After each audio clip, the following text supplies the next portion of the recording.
Então, a gente está neste capítulo das EDOs não lineares e estabilidade. Então, até agora eu só vi 4 exemplos introdutórios. Todos eles envolviam um sistema de EDOs com 2 variáveis dependentes, x1 e x2, né, que eram não lineares. Né? Um exemplo foi aquele do movimento planetário, outro exemplo foi o movimento de um pêndulo simples, outro foi um exemplo do sistema predador-presa, né, que tinha 2 populações de coelhos e de raposas, e outro foi um exemplo de espécies em competição. Então, eu vou resumir agora o que a gente aprendeu desses 4 exemplos. Então, lições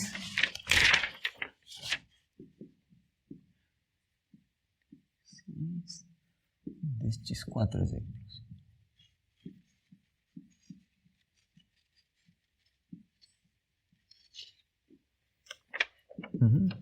Então, primeira lição. O sistema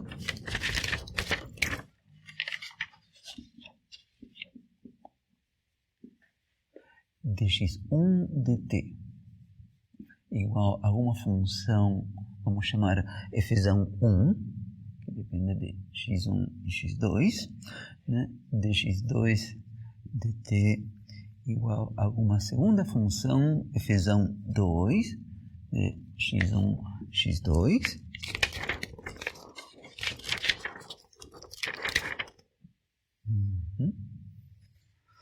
né? Onde as variáveis dependentes x1 e x2 se encontram em alguma região do plano x1 e x2. Né? Às vezes é o plano completo x1 e x2, mas às vezes é um setor desse plano. Né? Por exemplo, no caso em que a gente estava descrevendo populações, né? Uma espécie 1, uma espécie 2, então x1 e x2 tinham que ser positivos, no pior dos casos, 0. Então, nesse caso, x1 e x2 correspondiam a pontos no primeiro quadrante, por dar um exemplo. Outros casos podiam estar no plano completo. Né? Enumeremos estas situações. 1.2.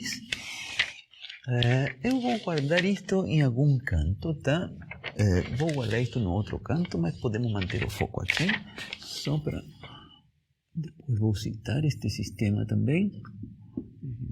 De x2 dt igual f1 de x1 x2 f2 de x1 x2 com a numeração 1.1, 1.2.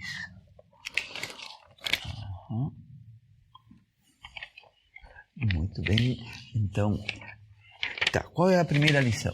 Então, esse sistema comumente não pode ser resolvido analiticamente. Isso que a gente viu desses 4 exemplos. Né? No primeiro exemplo, aquele movimento planetário podia ser feito. No segundo exemplo do pêndulo simples, também foi possível de ser feito, mas a gente viu que na solução final já aparecem funções não elementares, umas integrais elípticas.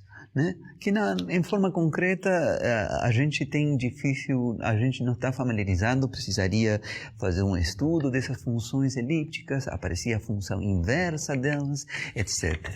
Né? E no terceiro e no quarto simplesmente não podia se chegar na solução analítica do exemplo, né? Do exercício. Então, o sistema em questão comumente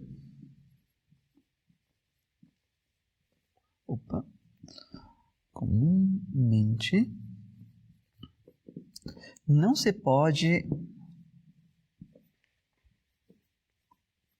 resolver analiticamente.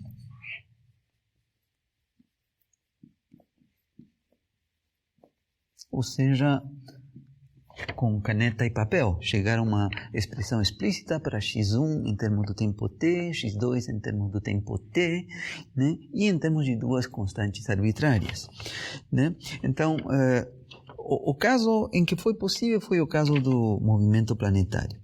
Né? Então,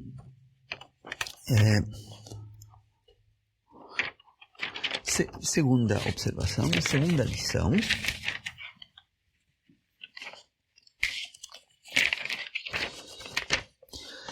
se puder ser resolvido analiticamente, poder ser resolvido analiticamente,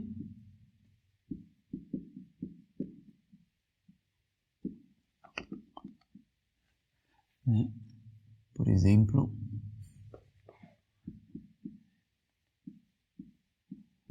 o exemplo 1 do movimento planetário.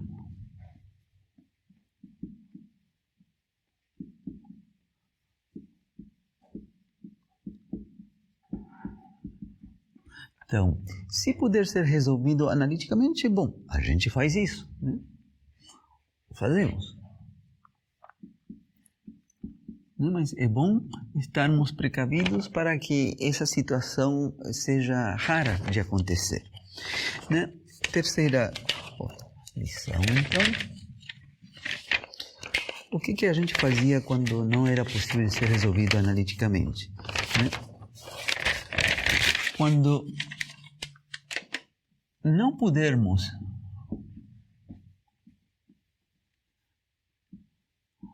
resolver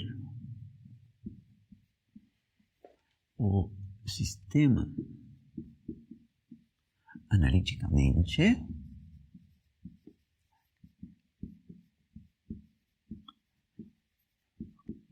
né? E essa vai ser a nossa situação comum, né? Então, resolvemos a EDO para x2 versus x1,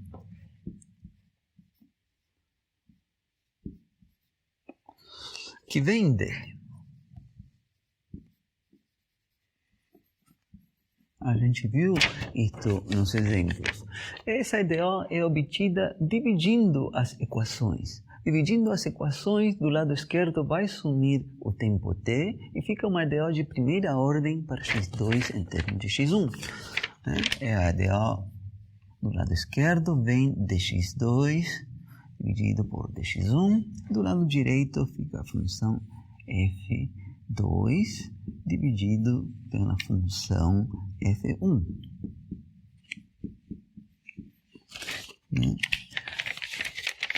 Então, esta, né, é uma EDO de primeira ordem para x2 versus x1. Essa seria a nossa equação 2. Então, esta também eu vou guardá-la, vou passar para o seguinte lado do quadro, mas também vou guardá-la aqui no canto, né, porque é importante. Temos aqui dx2 dx1 igual f2 dividido por f1, x1, x2. Então, vou citar esta equação, tá? Então, o que a gente fazia?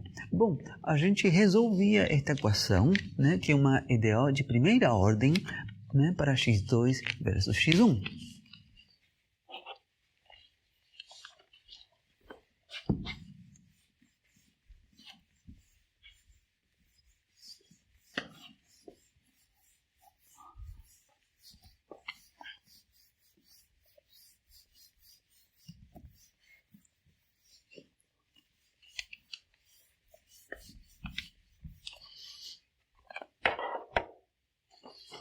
Então, resolvendo essa EDO, né, a gente obtinha alguma solução G, depende de x1 e de x2, e aparece uma constante arbitrária nela, né?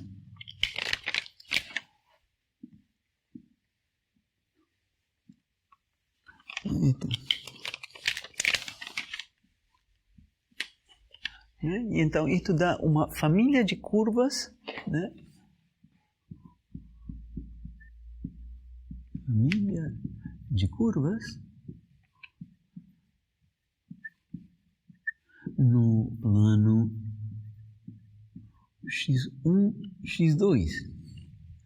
Então, do ponto de vista do sistema de EDOs original, aquele que eu guardei num canto, né, isso daqui é uma primeira integral do sistema. Né? Aparece uma primeira constante arbitrária.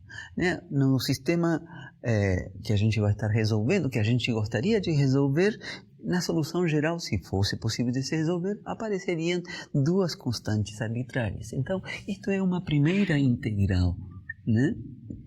Primeira integral do sistema.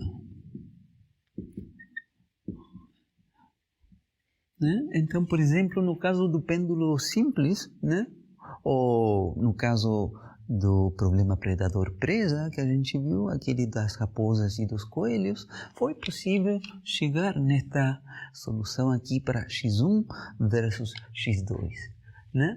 Então, com esta solução, né, obtém o diagrama, né? Então, daqui, por exemplo, tinha um diagrama no plano x1, x2.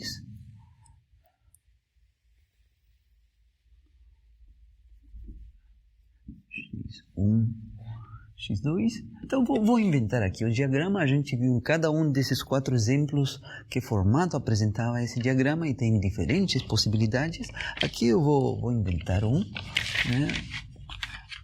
Apareciam, por exemplo, aqui nesse daqui vão aparecer um par de soluções de equilíbrio. Né?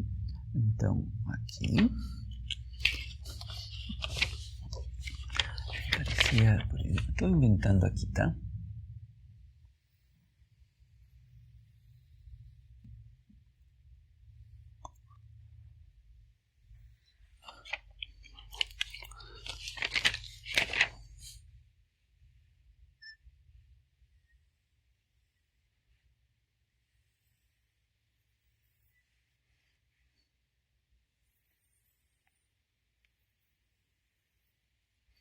Por exemplo, assim. Aqui vem uma curva.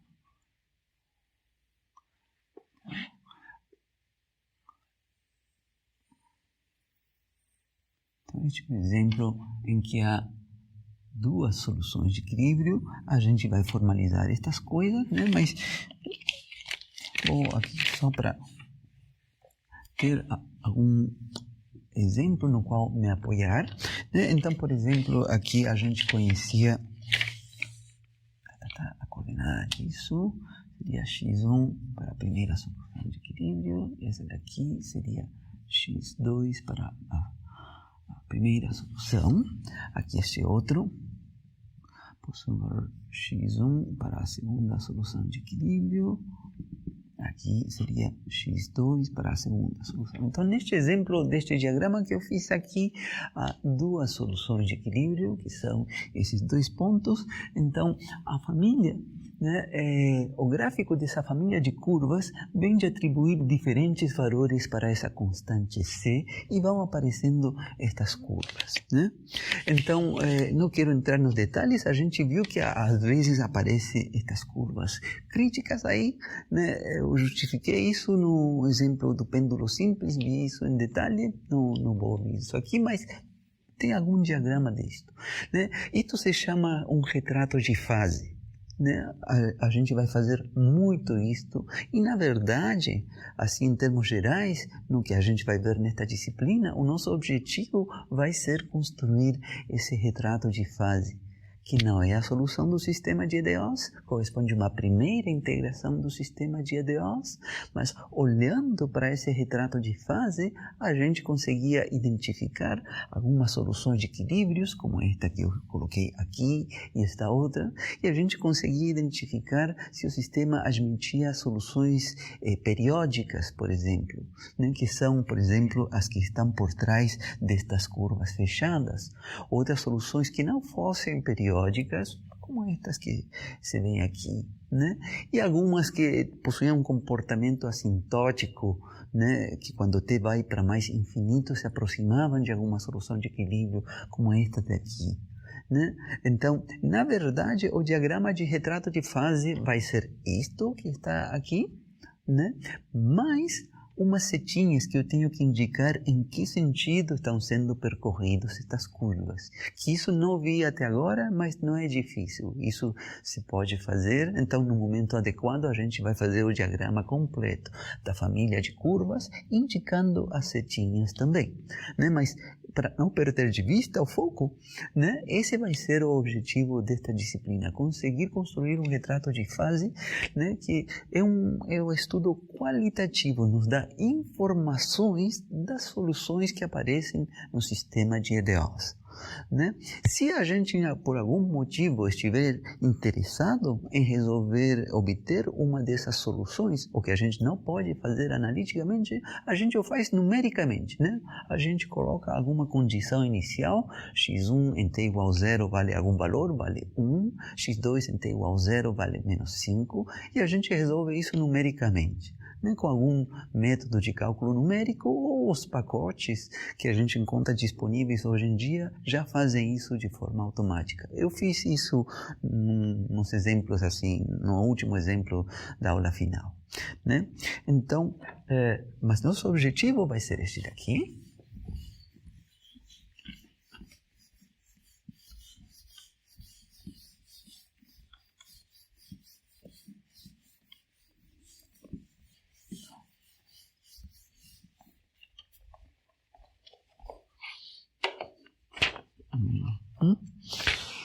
Então, o que eu estava falando, né?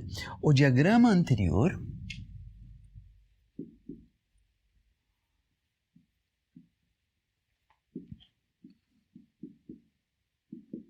né, que será chamado de retrato de fase, né, nos fornece informações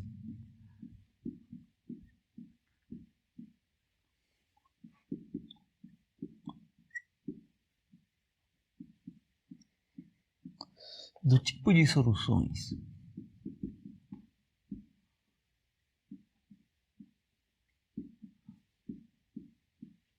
que admite o sistema.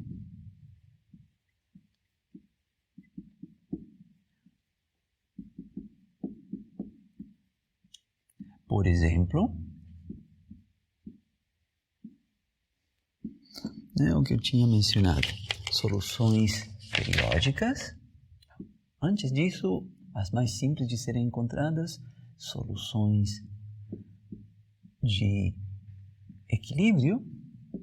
E aqui eu já estou introduzindo essa gíria, né? Soluções de equilíbrio significa que são aquelas em que x1 de t possui algum valor constante, né? Vou colocar aqui algum valor x10 que é constante e x2 de t também possui um valor constante. Constante 1, constante 2.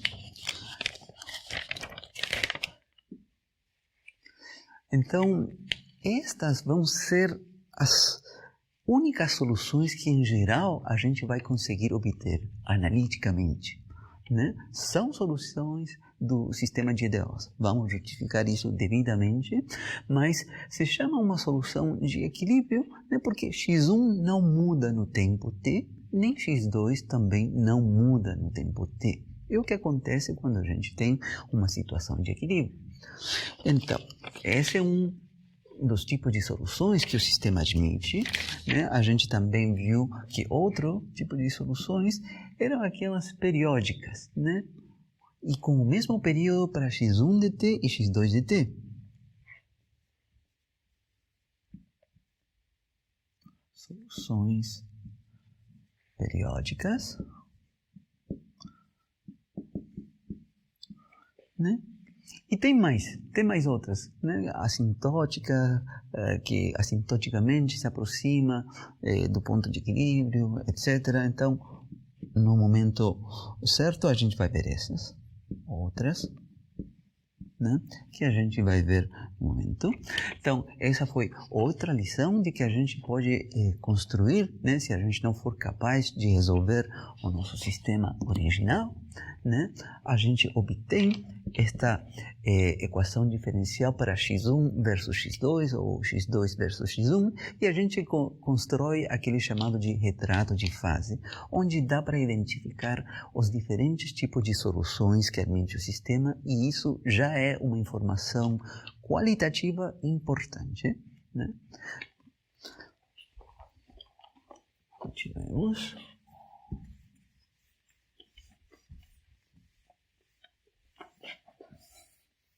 Então, vou tentar manter aqui o diagrama,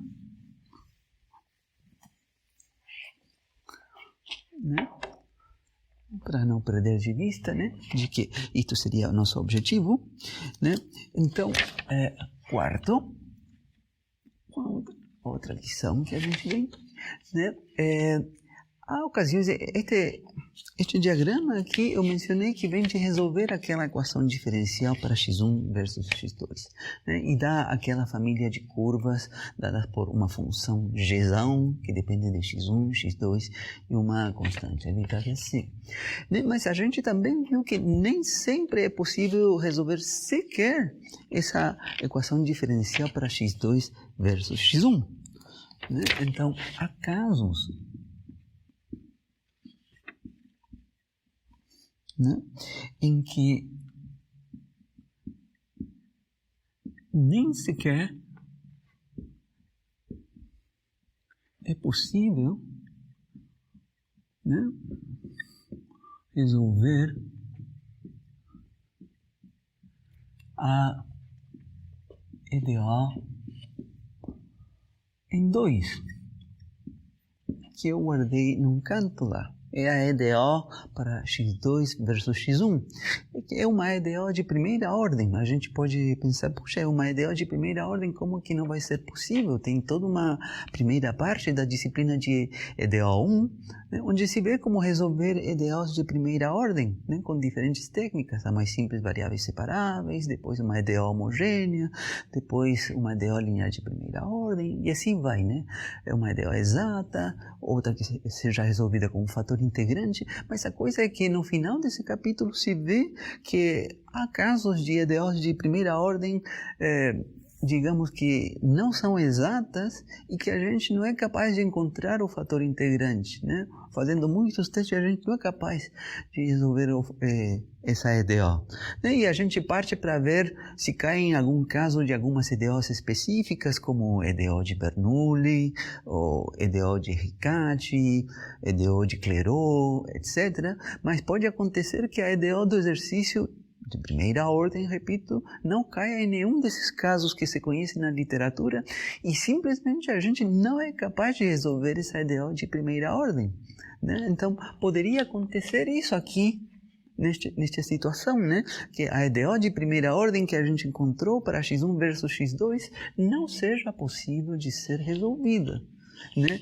Nos exemplos, naqueles 4 exemplos que a gente viu, era o que acontecia no último deles, quando coloquei as duas espécies em competição, né? Que a gente podia interpretar como que fossem duas espécies de peixes num lago, né? E que estão disputando o alimento. Né? E a gente queria saber se subsistiam as duas espécies ou dominava uma espécie e a outra se dizimava, sumia, coisas desse tipo, por exemplo. Né? E a gente viu que nem sequer era possível resolver, ou a gente não conhecia, não sabia como resolver a equação diferencial que aparecia para x1 versus x2. Então, o que a gente fazia nesse caso, né? Porque então, como que a gente faz para construir este diagrama daqui do retrato de fase, que seria o propósito que a gente almeja, né? Bom, o que se faz aí, se utiliza campo de direções. Campo de direções já é uma abordagem que já tem coisa numérica, coisa de cálculo numérico, né? Em que a gente constrói este diagrama aproximadamente, né? Não aparecem exatamente estas curvas, aparecem sim esses pontos que representam as soluções de equilíbrio, esses pontos aparecem sim, que aqui aparece um reticulado com uma série de setinhas, né? Vou fazer aqui, né? Mas vou apagar então as curvas, isso não aparece bonitinho não, tá?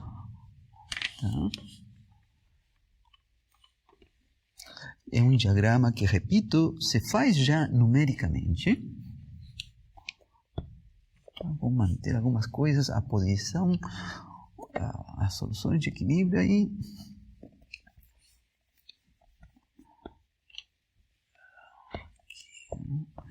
Se supõe que nesses casos a gente não tem o desenho desta família de curvas. Quero manter os pontos, pelo menos. Aqui. Então,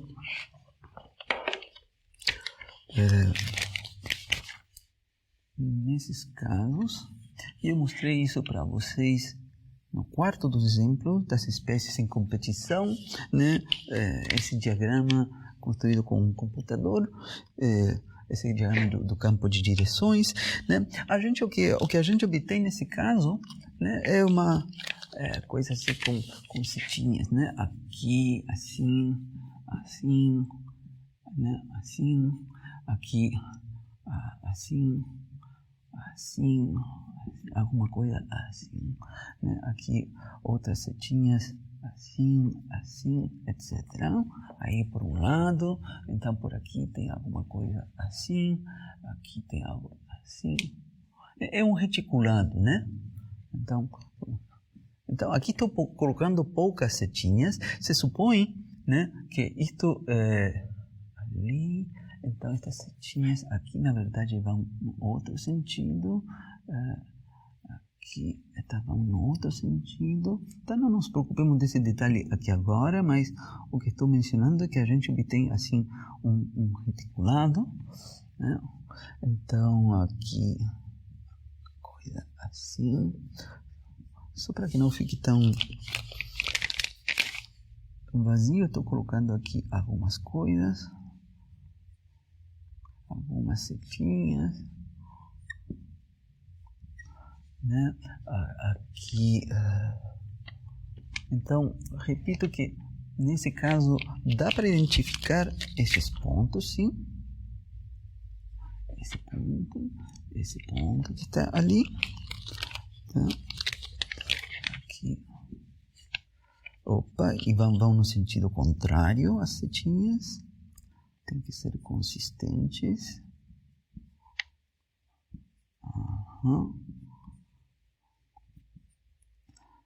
Aqui no sentido contrário.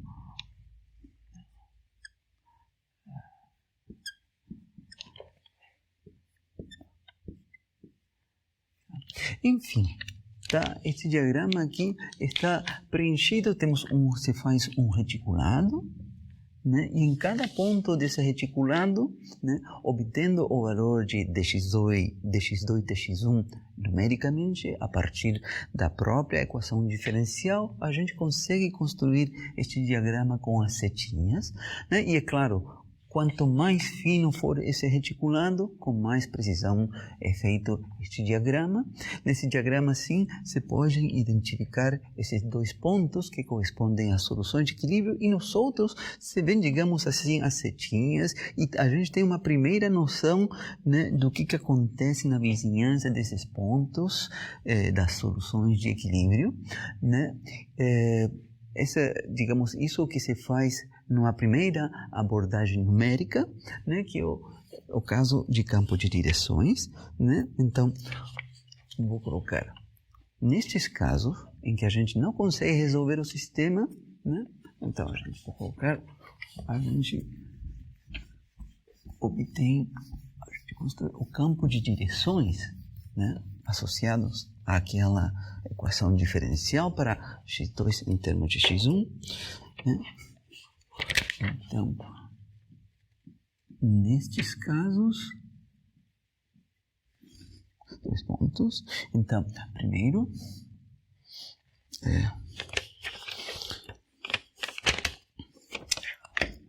determinamos as soluções de equilíbrio.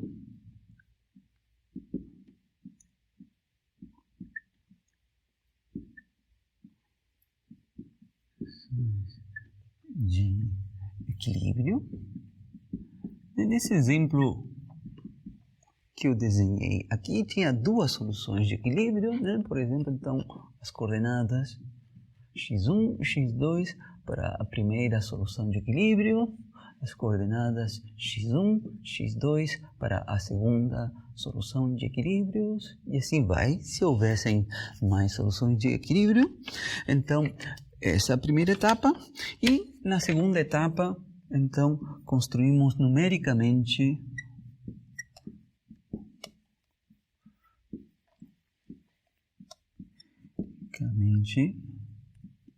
o campo de direções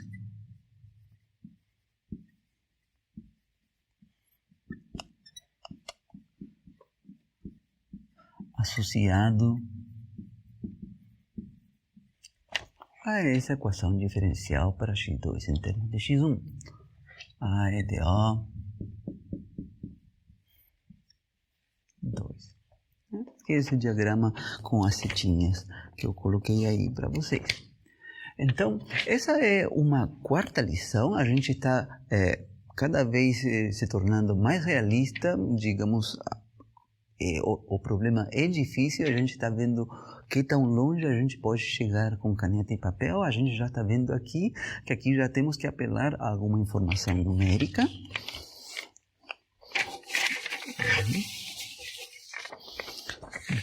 Bom, mais um par de observações. Essa foi a quarta lição, né? Há casos em que a gente simplesmente não consegue obter analiticamente sequer, né, a família de curvas deste retrato de fase, né?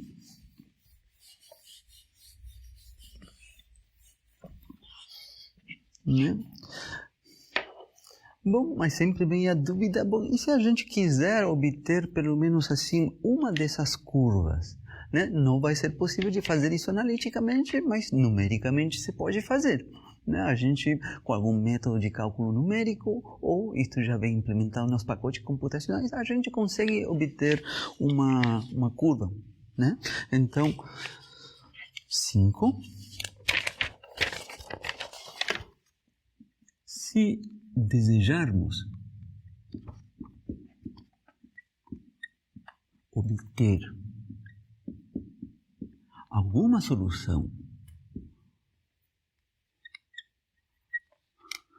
né? Obter, digamos, vou colocar a solução de alguma das curvas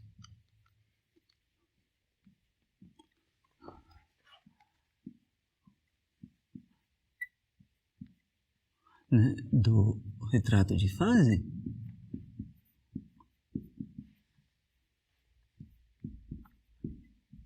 né?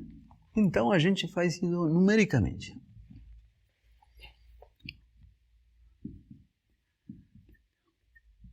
Fazemos numericamente.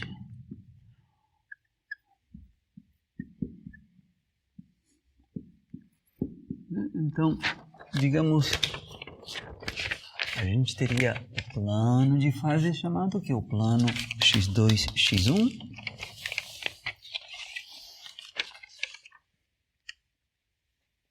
Então, estou fazendo aqui um diagrama consistente, né, que se refere àquele mesmo diagrama de fase que eu fiz no caso anterior, em que a gente tinha uma solução de equilíbrio aqui, a gente tinha outra solução de equilíbrio aqui embaixo.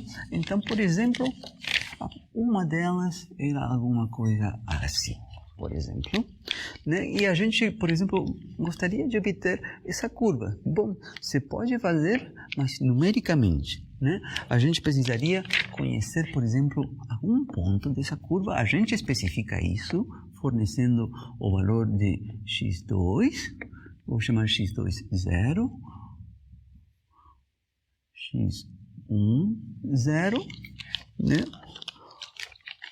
Então esse é um dado de input, um dado de entrada.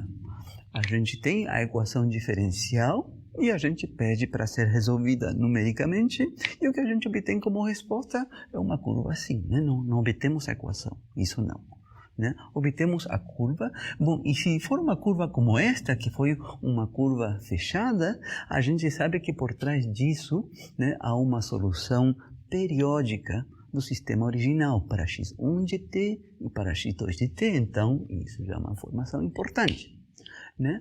E mais ainda, né? Este é uma informação qualitativa que nos está falando que a solução seria periódica, mas a gente, por exemplo, se a gente insistir, olha, eu quero ter uma solução do primeiro sistema, do sistema original, né? Uma solução para x1 de t, para x2 de t. Né? E a gente sabe que isso somente é possível de ser feito analiticamente para soluções de equilíbrio, né? Mas se não for uma solução de equilíbrio, se a gente insiste por algum motivo, eu preciso conhecer essa solução, bom, analiticamente não vai ser possível, mas se faz numericamente. Você pode apelar a algum método numérico ou, repito, nos pacotes que estão disponíveis. Hoje em dia, isso já vem automatizado, né? Seria uma última possibilidade. E eu fiz isso no último exemplo da aula passada, no exemplo 4, né? Das espécies em competição.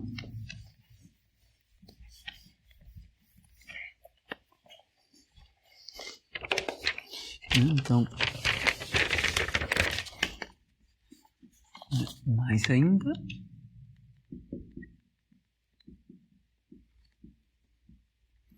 se desejarmos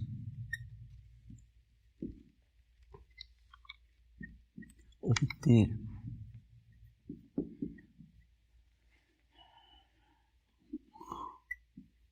uma solução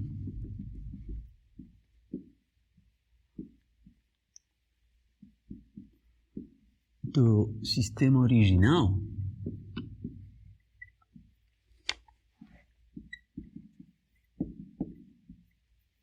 né?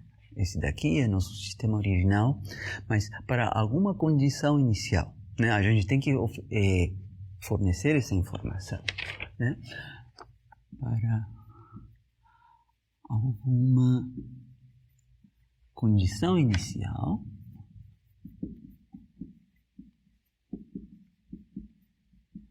né? x1 em t igual a 0, algum valor dado, por exemplo, x1, 0, x2 em t igual a 0, né? x2, 0. Então, a gente tem o nosso sistema de EDOs acompanhado dessa condição inicial, né? O que forma um PVI, um problema de valor inicial, né? Se por algum motivo, para algum valor específico dessas condições iniciais, a gente diz, olha, eu preciso saber mesmo como que é a solução desse problema, bom, isso vai ser possível de ser feito numericamente. Então o fazemos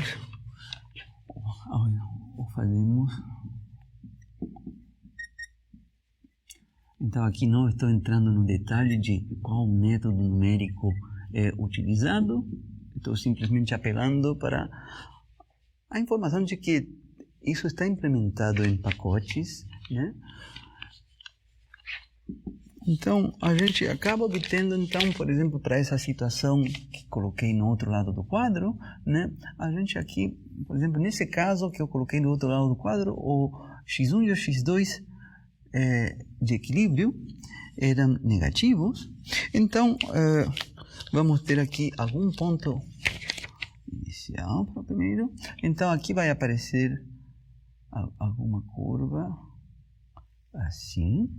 Nesse caso que eu representei lá, eu falei que eram soluções de equilíbrio, né? No retrato de fase aparecia uma curva fechada. Por trás disso, né, há uma solução periódica. Então, x1 de t, né, é periódico. Então, tem que tomar cuidado que o que está desta vez representado aqui no plano não é o plano x1, x2, né? Desta vez no eixo horizontal, tal, o tempo t, que é a variável independente do nosso sistema de EDOs. E aqui temos, por exemplo, numericamente a solução para x1. Então, isso que está aqui seria, por exemplo, x1 igual x1 de t, né? Essa primeira que está aqui, né? E no caso de x2, também, para esse caso que eu considerei, também seria periódica, e a graça é que é periódica com o mesmo período, né? Então, é outra solução aqui, tá? que não tem por que possuir a mesma altura. Isto não precisa ser um seno e um cosseno, não vai ser essa a situação, tá? Então, são duas soluções que possuem o mesmo período, né? Então, aqui, x2 igual x2 de t, né? Isso eu fiz no final da aula passada, numericamente, mostrei para vocês aí, utilizando matemática. Então, aqui estes valores que estão aqui seriam os valores das condições iniciais. Aqui está o valor x10 e aqui está o valor x20. Bom, então, isso é o que daria para ser feito numericamente. Obter essa curva, obter esta outra curva. Não temos uma equação analítica, mas temos ela numericamente. E a gente pode perguntar, olha, quando t igual 10 unidades de tempo, qual é o valor que tem x1 e qual é o valor que tem x2? Né? E é obtida essa informação, é fornecido um valor numérico para elas, né? Isso é o que se faz na prática, né? Então, nesta disciplina, só para fechar, digamos, esta série de lições que eu estou colocando para vocês, né? Para fechar, o que a gente vai fazer então nesta disciplina, né? No que resta desta disciplina?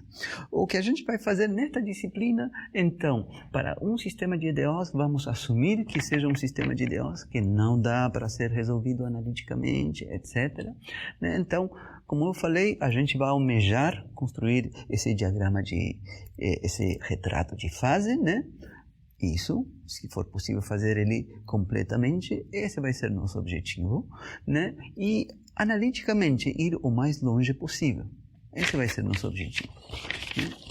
Então, vou fechar com isso.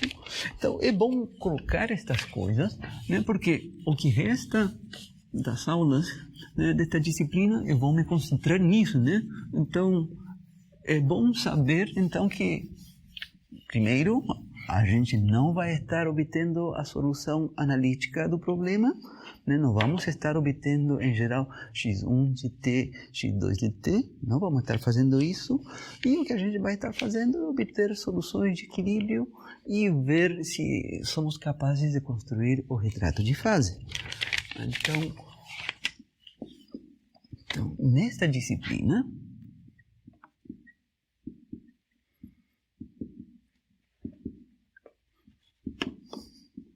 nos concentraremos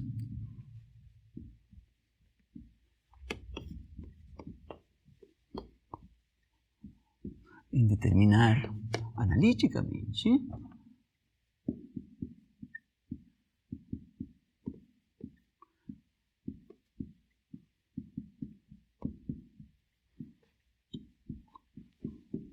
dois pontos. Primeiro, as soluções de equilíbrio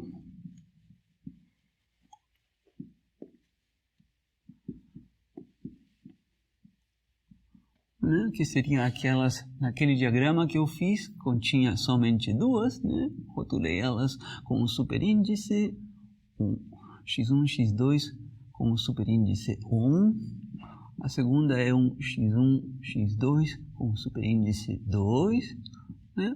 Dependendo de qual for o sistema específico, poderia ter mais, poderia ter menos, né? Então, nesta disciplina, nós vamos concentrar determinando essas soluções de equilíbrio. Isso se pode fazer analiticamente, tipicamente, e a gente vai querer saber o que acontece na vizinhança dessas soluções do sistema, na vizinhança dessas soluções de equilíbrio, né? O que acontece na vizinhança dessas soluções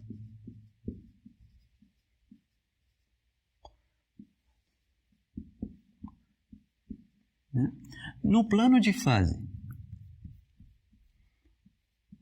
né? No plano que é o plano x1, x2. Esse é o objetivo da nossa disciplina. Ou seja, então, ter aqui, de novo citando o mesmo diagrama que eu fiz aqui com 2 pontos críticos, tínhamos com 2 soluções de equilíbrios, tínhamos uma aqui, outra aqui, né? Então, nesse caso, tínhamos aqui na vizinhança soluções desta forma, né? E aqui na vizinhança deste outro, tínhamos, acontecia algo peculiar aqui, né? Uma coisa assim, né? Daqui saía uma curva que depois retornava aqui, mas suponhamos que a gente não tem a equação necessariamente para x1 versus x2, então analiticamente a gente vai querer saber o que acontece aqui. Aqui tem umas curvas que passam por aqui, por exemplo, né? Então esse tipo de informações é o que a gente pode sim obter analiticamente com caneta e papel, né? E digamos, é a base, isso daqui é a base para construir aquele retrato de fase com todas as curvas aqui. Essa é a base que se pode fazer analiticamente. Esse vai ser o objetivo destas aulas que restam nessa disciplina, né? Bom, dito isso, então vamos arregaçar manga então e comecemos.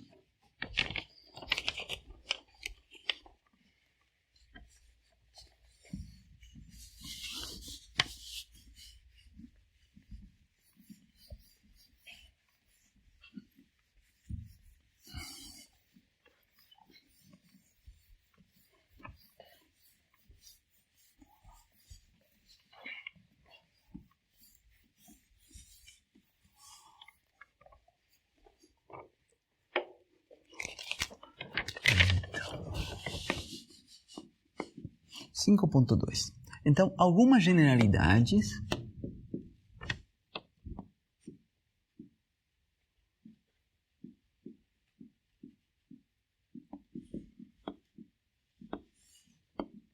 sobre os sistemas de EDOs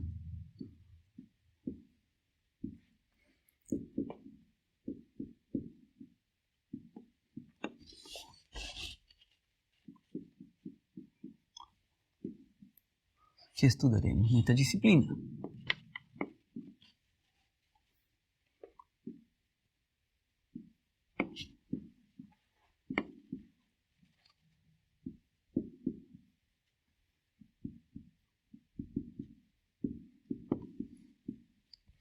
Então, primeiro,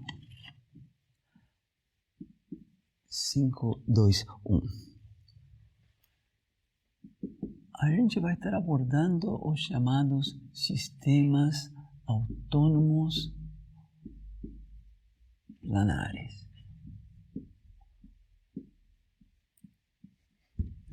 Esta é a gíria que se usa.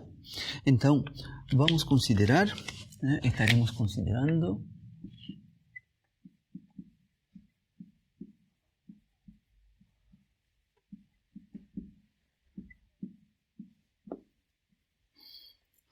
os chamados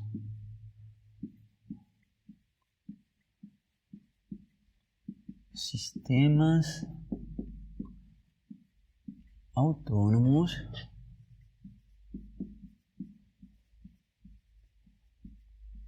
planares. Então, quais são esses sistemas? Como os que a gente viu até agora. São sistemas para duas variáveis dependentes, né, que a gente vai denotar por x1 e x2. São sistemas de EDOs de primeira ordem. Então, aqui vai ter do lado direito uma função f1 maiúsculo e também uma função f2 maiúsculo.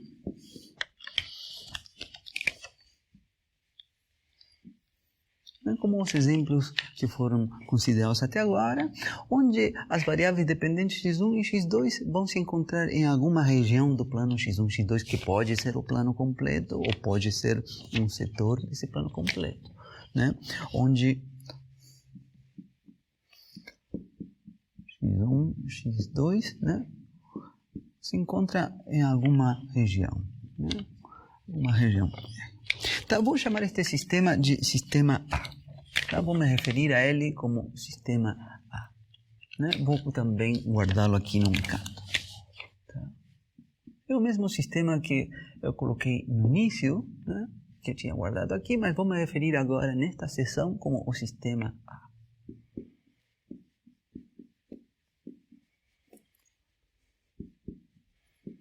x2 dt igual à função f2, x1, x2,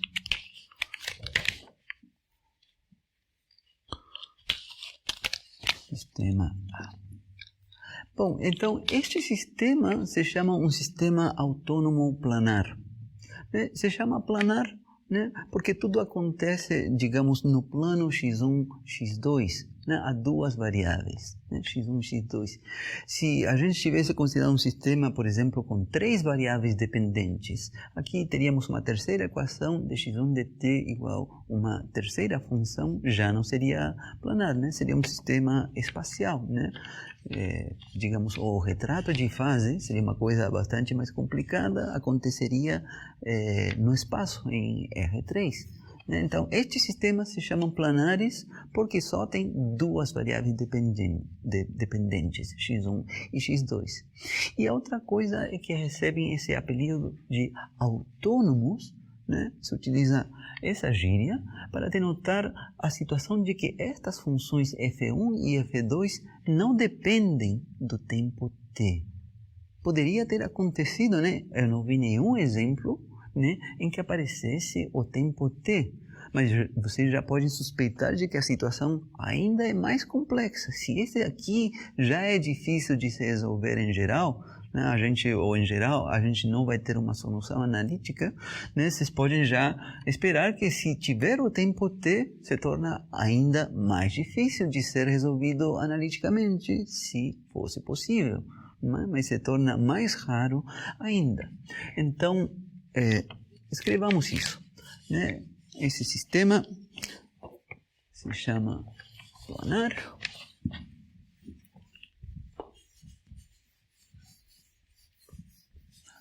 porque só contém duas variáveis dependentes, né? x1 e x2, né? Esses sistemas, né, se chamam, né, primeiro, planares, porque possuem somente duas variáveis dependentes, né? x1 dt, x2 dt, né? E se chamam também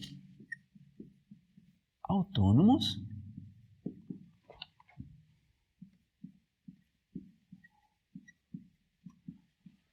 porque as funções que aparecem do lado direito, né, o f1 maiúsculo e f2, não dependem do tempo t. De t. Né? Então, exemplo de um sistema que seja autônomo, mas que não seja planar.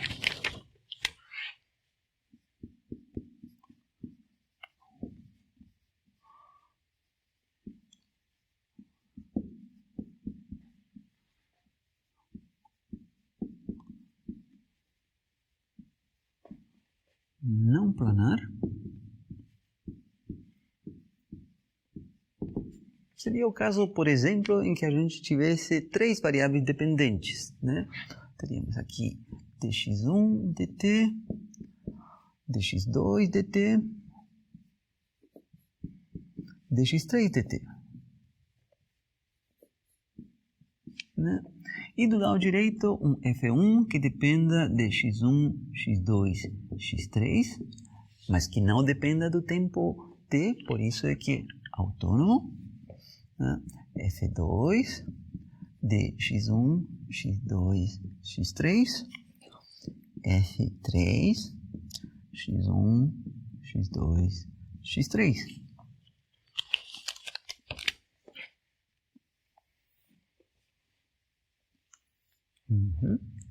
Então, o estudo qualitativo de um sistema como esse se pode fazer, mas é algo ainda mais complicado, né? Se vocês forem no livro de Boyce de Prima, nas sessões posteriores deste capítulo são fornecidos, né? Lá aparecem os sistemas que descrevem, por exemplo, situações em que há caos, por exemplo. Vocês devem ter ouvido falar disso, né? A situação de caos não acontece nos sistemas planares, com x1, x2, nos sistemas autônomos planares, não há situações caóticas, as soluções dele nunca vão apresentar caos.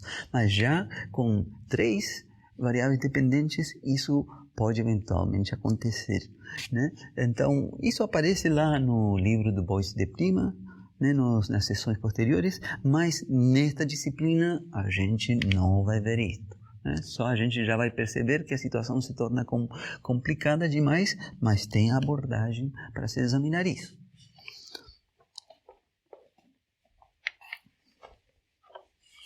Então, essa é a primeira observação, né? Sistemas autônomos planares, algumas generalidades.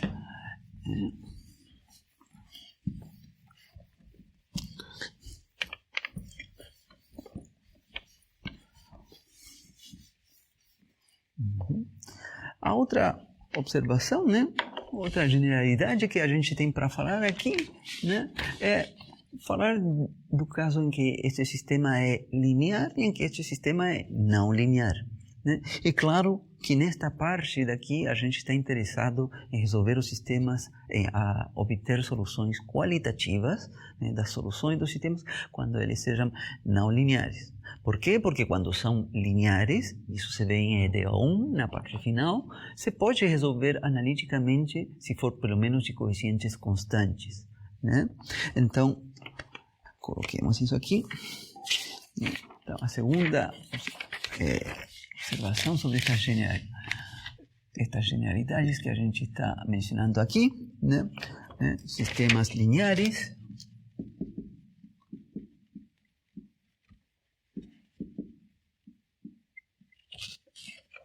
e sistemas não lineares.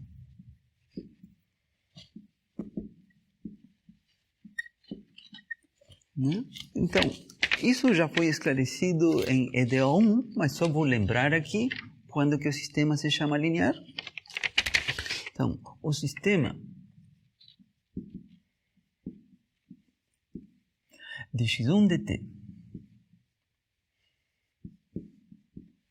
igual a 1 vezes x1 mais A12, coeficiente A12 vezes x2, mais um termo constante, B1, e segunda equação dx2 dt igual coeficiente A21, que multiplica x1, coeficiente A22 mais coeficiente A22, que multiplica x2, mais um termo constante B2,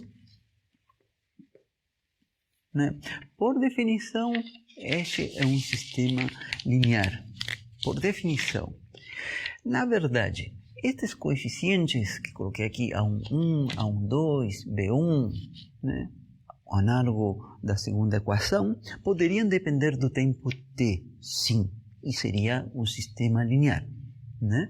Mas como a gente vai estar considerando aqui somente os sistemas autônomos, né? Sistemas desta forma, em que do lado direito não apareça o tempo t, né? Então, no nosso sistema linear, teríamos que ter o caso em que estes coeficientes, né, A1, A12, B1 e o mesmo na segunda linha, não dependam de t. Então, o sistema ali é um sistema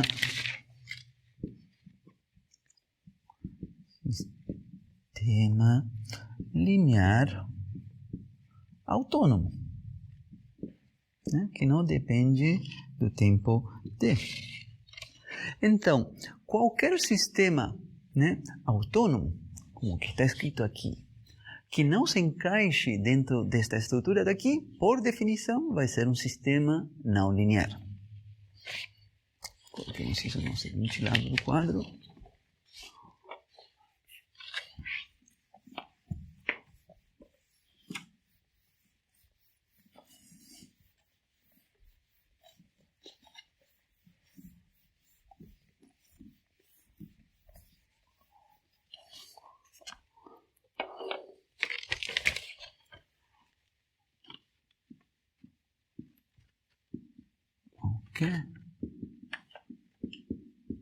Sistema da forma A, que foi o sistema que eu escrevi até aqui, né? A, que não possuir o formato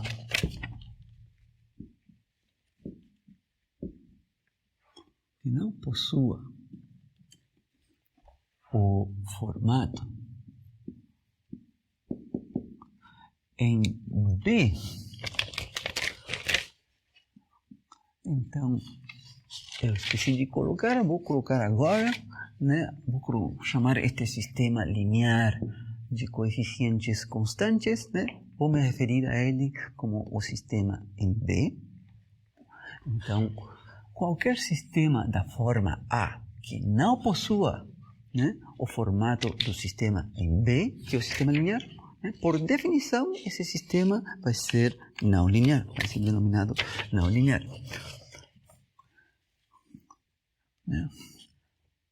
É denominado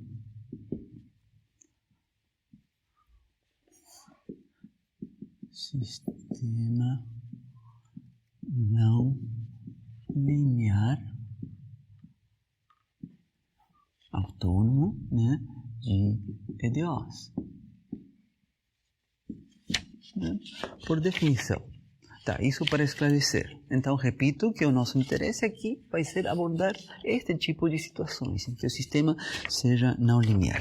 Então, iniciemos aqui, né, sem provar, um resultado importante. Né? Um teorema de unicidade.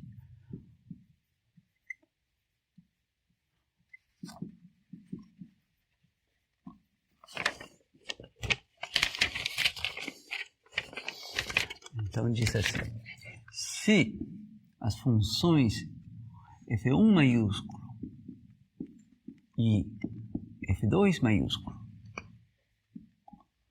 e suas derivadas de primeira ordem,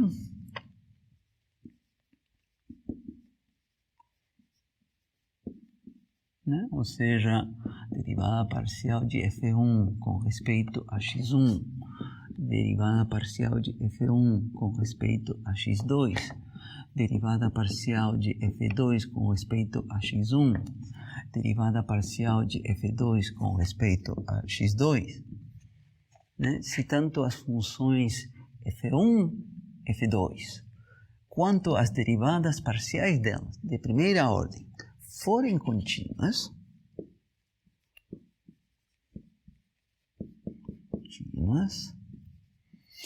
né, em alguma região,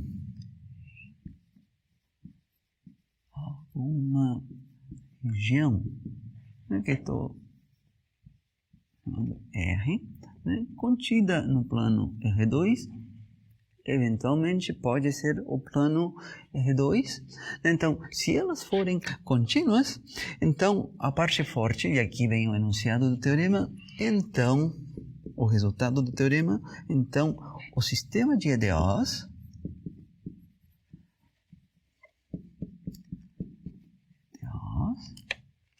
né, em A, que vai ser o nosso sistema de interesse,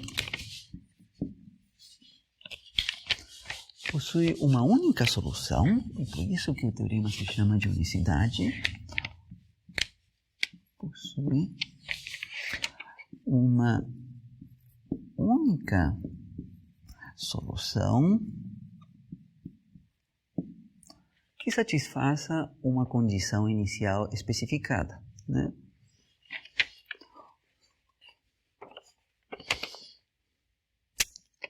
Que satisfaça, então, x1 em t igual a 0, algum valor dado, x1, 0, x2 em t igual a 0, algum outro valor, x2, 0, né? Onde esse ponto, né, x1, 0, x2, 0, deve ser um ponto que esteja nesta região R. Então, o que diz o teorema é que o sistema de EDOs, né, pode ser muito complicado, né, mas vai possuir uma única solução. Ou seja, o PVI, o problema de valor inicial, nesse caso, possui uma única solução. Isso já é informação extremamente importante e não trivial, viu?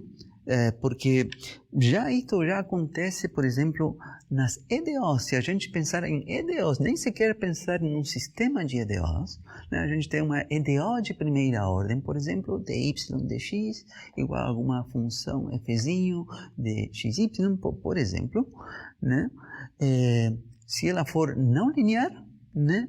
O problema de valor inicial associado a essa equação diferencial, a essa EDO, pode, às vezes, eventualmente não possuir solução, ou às vezes pode possuir mais de uma solução. Em muitos casos, possui uma única solução, né? É a EDO de primeira ordem, acompanhada de uma condição inicial, né? Mas a gente tem que estar preparado nesses casos, se essa EDO de primeira ordem for não linear. Há exemplos em que a solução não é única, a solução do PVI possui mais de uma solução, tá? Então, este agora é o caso de um sistema de EDOs, né? Mas é autônomo, tá? Significa que essas funções f1 e f2 não dependem do tempo t, tá? Então, isso é uma restrição, mas são os sistemas que a gente vai estar considerando. Então, é uma informação forte, né? Saber que o sistema de EDOs, quando acompanhado de uma condição inicial, vai possuir uma única solução. É uma informação forte e aqui eu vou colocar uma consequência imediata, né, que vem desse teorema.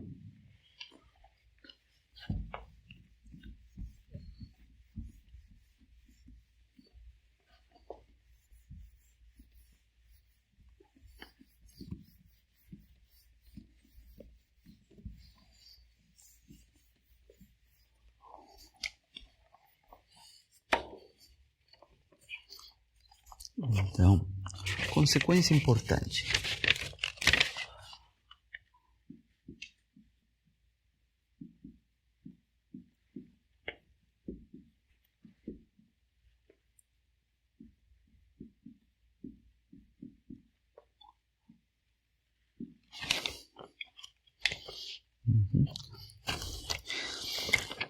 As diferentes curvas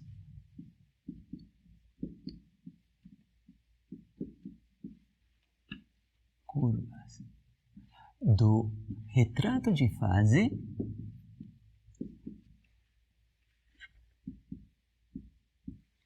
né, que são as curvas que aparecem no plano x1, x2, nunca se cortam.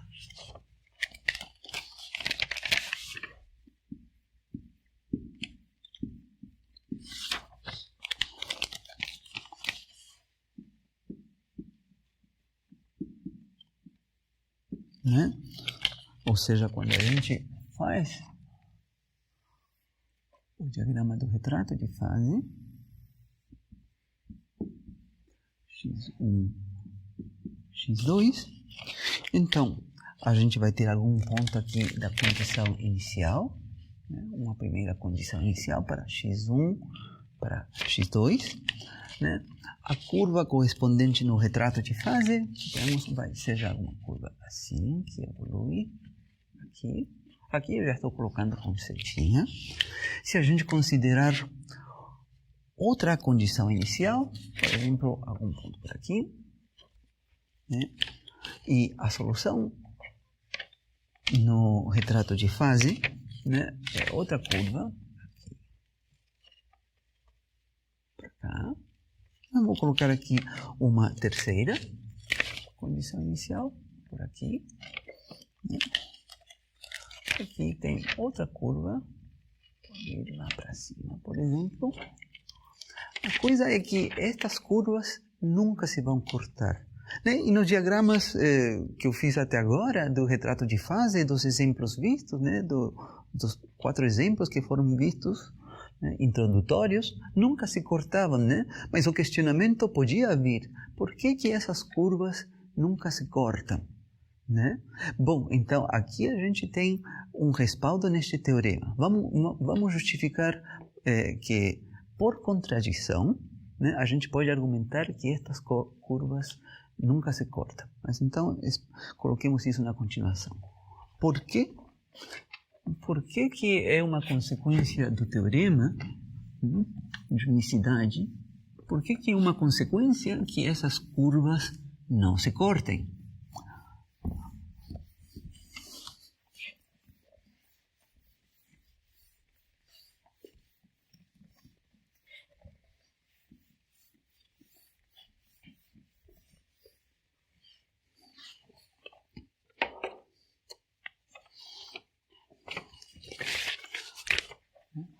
Por que as curvas não se cortam?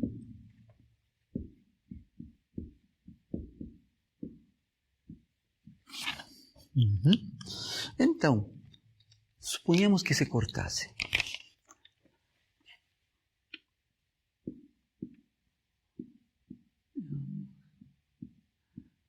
Que duas dessas curvas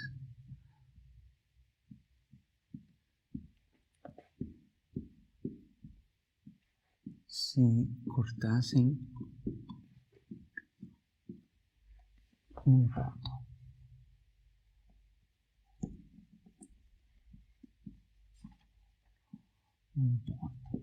Suponhamos que seja de coordenadas x10, x20.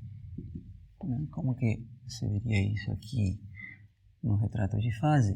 No plano de fase, que é o plano x1, x2. Então, a gente veria alguma situação em que a gente tem aqui 2 pontos de condições iniciais, né? Então, tem, por exemplo, aqui uma primeira curva, tá? Vem aqui, quando evolui no tempo. Aqui temos uma segunda curva que vem aqui e suponhamos que se cortasse com essa outra, né? E que as coordenadas desse ponto aqui são x10, x20. Suponhamos que acontecesse isso, né? Então, eu quero argumentar que isto levaria a uma contradição com o teorema de unicidade, né? Então, consideremos o seguinte PVI, seguinte problema de valor inicial, PVI, que vai ser dx1 dt, vai ser nosso sistema, tá? F1 maiúsculo, dx1, x2, dx2 dt, F2, dx1, x2, é o nosso sistema de EDOs, mas suponhamos que a gente escolher como condição inicial exatamente esse ponto onde essas curvas se cortam, né? Colocamos aqui com x1 em t igual a 0, x2 em t igual, x2 em t igual a 0, né? Iguais a, respectivamente, x10, x20. né? Este seguinte PVI. Então, o que acontece com este PVI, né, que possui como condição inicial exatamente esse ponto de interseção? O teorema de unicidade, né, nos diz que este PVI deveria possuir solução única. Isso que diz o teorema de unicidade. Mas, do que a gente desprende deste diagrama é que se a gente considera este PVI, né, com essa condição inicial, a gente está vendo neste diagrama que há duas curvas, ou seja, há duas soluções. E aí está a contradição, né? Então, o que deve acontecer? Deve acontecer que as curvas que eu fiz em azul e em verde nunca se podem cortar. Se elas se cortassem, eu aplico o teorema de unicidade no ponto onde se intersectam e o que eu vejo é que não podem existir essas duas curvas diferentes. Aí está a contradição. Então, não pode acontecer que essas curvas se cortem. E o que estava implícito em todos os retratos de fases que a gente viu até agora, dos exemplos que a gente viu até agora.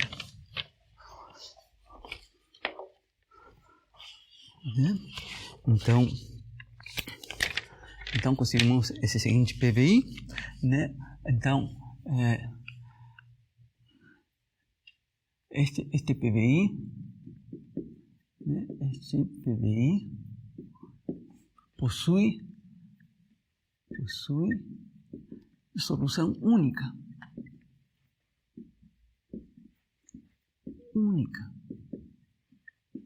De acordo ao teorema.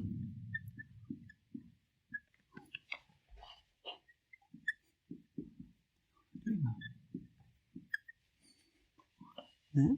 E então não podem existir no retrato de fase duas curvas que partam desse ponto, né? Então não podem existir no retrato de fase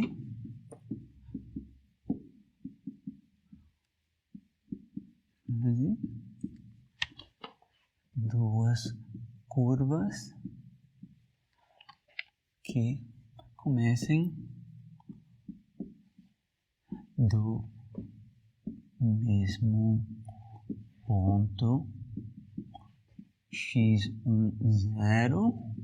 x20, né? Que no nosso diagrama anterior, né?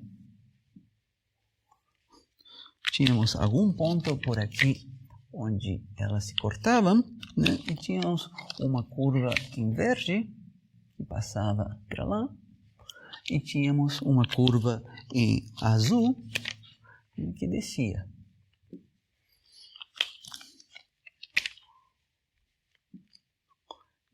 E esse ponto daí era o ponto da condição inicial, né? x10 e aqui x20. Plano de fase x1, x2. Então, não pode acontecer isso, né? Entraria em contradição com o teorema. Então, as curvas não se podem cortar. Olha, se a gente lembrar do exemplo do pêndulo simples, né? Do pêndulo simples, tá? Então, aqui, parêntese, vou colocar.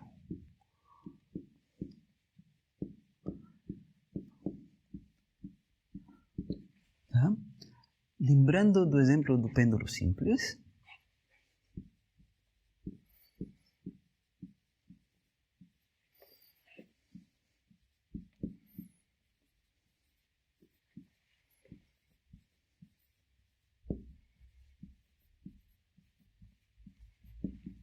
que foi o segundo dos exemplos que eu vi na parte introdutória.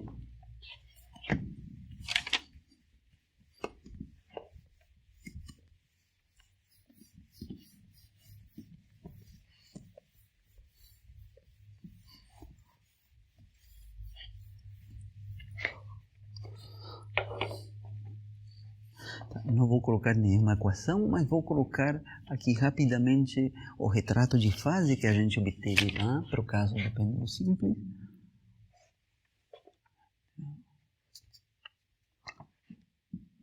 X1, X2. Né? Nesse caso, apareciam curvas que aparentemente se cortavam. Né? Aparecia algo assim, ó.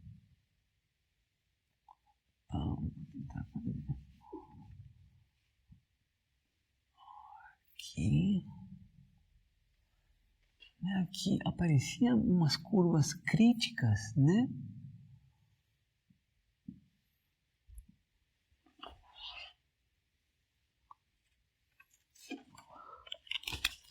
Esses pontos aqui, 0, 0, aqui era 2π, 0, aqui também esse ponto tá aí, então as coordenadas desses pontos aqui, este era 0, aqui π, 2π, 3π, aqui é menos π, assim vai, né? E aqui tínhamos curvas, né? Curvas fechadas, né? Assim para lá, né? E aqui por cima tinha estas curvas em aberto, assim bem rapidamente, tá? Não quero entrar mais em detalhe, mas o que eu quero chamar a atenção é que nesse exemplo do pêndulo simples, aparentemente, né, tinha de fato estas curvas em vermelho, e eu obtive analiticamente qual era a equação dessa curva. Então, aparentemente, né, existe aqui pelo menos estas curvas em vermelho onde elas se cortam, né? Então, há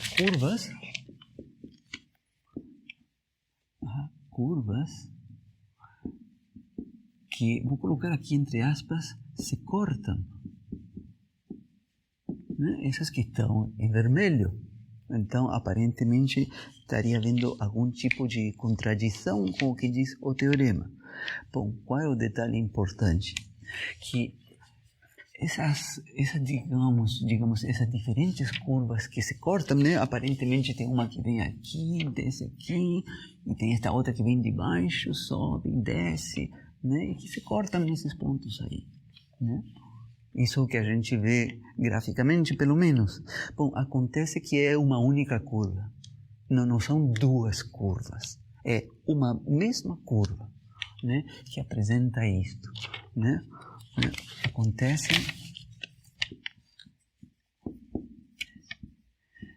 que se trata de uma mesma curva, mesma curva no plano de fase,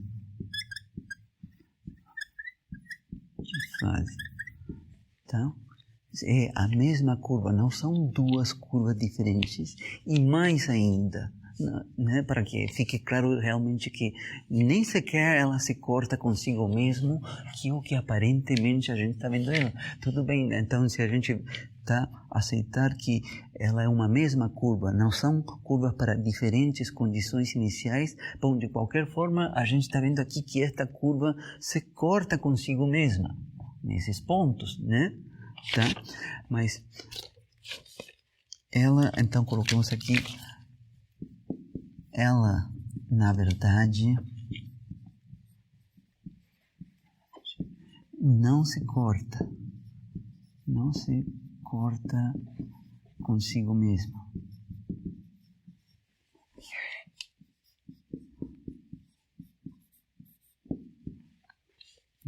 E como isso de que não se corta consigo mesma, se aqui no retrato de fase a gente está vendo que ela se corta de fato nesses pontos?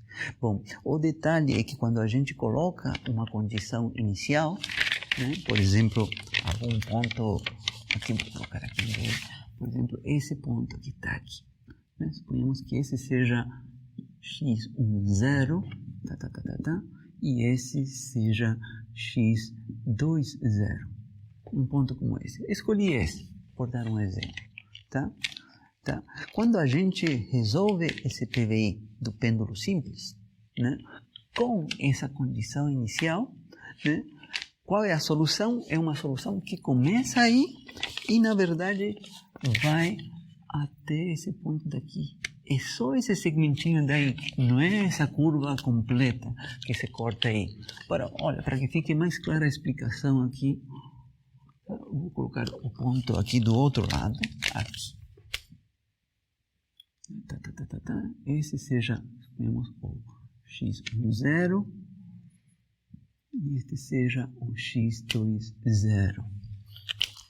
Naquele problema do pêndulo simples, x1 correspondia ao ângulo θ do pêndulo e x2 correspondia à velocidade angular do pêndulo, a velocidade angular inicial. Então, se a gente tiver um ponto com um ângulo dado, θ10, né? θ0 que a gente chamava, que aqui seria x10, né? E inicialmente a gente desce uma velocidade angular, uma marteladinha, né? Positiva. Então, o que acontece quando a gente está nessa curva crítica é uma condição inicial muito peculiar, né? É uma condição inicial em que o pêndulo não vai ficar oscilando eternamente, nem também não vira aquele caso do rotor em que o pêndulo fica girando só numa direção eternamente. É a condição inicial em que a gente dá a martelada e o pêndulo vai e quer chegar na posição vertical e, na verdade, demora um tempo infinito em chegar nessa posição vertical. Ele vai, sobe e, em teoria, num tempo infinito. Significa que ele vai até lá e não dá nem sequer para retornar. Ele continua indo eternamente para lá e cada vez mais devagar. Aqui significa que ele faz isso. Começa nesse ponto inicial e vem, e num tempo infinito chega nesse ponto daqui. Num tempo infinito. Então, nesse caso, digamos, o que se vê para essa curva no retrato de fase é que começou nesse ponto, eu coloquei aí em verde, e ela faz isso. No retrato de fase se vê isto e vai até aqui. E é só esse pedacinho. Não é este outro pedacinho de cá, nem este outro pedacinho de cá.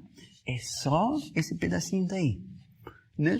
No pior dos casos, o que poderia acontecer é que a condição inicial está aqui embaixo. Ou seja, que eu coloquei o pêndulo aqui bem lá atrás e deixei ele cair e ele vai num tempo infinito até aqui. Mas no pior dos casos seria a curva que começa aqui embaixo, digamos, e vai até aqui. É só esse arco de curva. Não é a curva toda em vermelho. Bom, e aqui que corresponderia então às outras, né? Estes outros arcos de curvas que eu falei que correspondem a uma mesma curva, né? A equação matemática da curva é a mesma, né?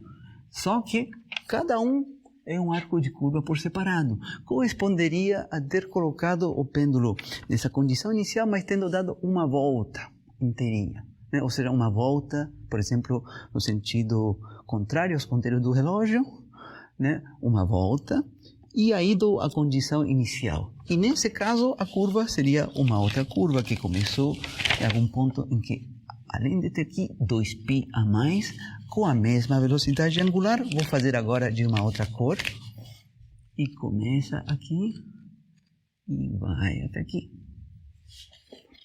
Né? A equação matemática, né, desse pedaço e deste pedaço, né, a gente disse não é a mesma. É verdade que não é a mesma, mas não quero ir no detalhe da equação, do jeito que ela vinha escrita, né? Aparece, por exemplo, um arco cosseno, uma coisa assim do gênero, né? Aí sim daria para ver que são diferentes, mas do jeito que ela vinha escrita, não com a função inversa, se via que era a mesma equação matemática.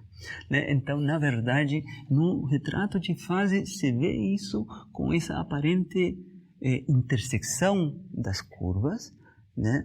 Mas não são curvas que se intersectem. O que eu argumentei aqui é que só um pedacinho desta. Né? Eu coloquei aqui, é a mesma curva quando a gente integra a equação, né? E a gente não especifica em quais dos segmentos de arco que a gente se encontra. Né? Mas, na verdade, a curva não se intersecta consigo mesma. A curva seria só este segmento de arco, ou somente o segundo segmento de arco. E assim vai. Tá? Então, nunca vai acontecer que as curvas... Se a gente tiver algum retrato de fase, né, e a gente enxergar, aparecer nele, como aconteceu no exemplo que eu coloquei com 2 pontos críticos aqui, aparecer essa aparência de intersecção, é que há uma curva só por trás disso, há uma equação matemática que descreve isso somente, e a gente está em alguns dos arcos dessa curva. Né? Não é percorrida a curva inteira, passando por esse ponto, cortando esse ponto e continuando. Não acontece isso. Tá? Então, essa é uma consequência, tudo isso é consequência desse teorema de unicidade. E vou finalizar com um exemplo assim mágico, digamos assim, né, de um PDI que se pode resolver e que é altamente não linear. Então, por isso, é como se fosse um exemplo mágico.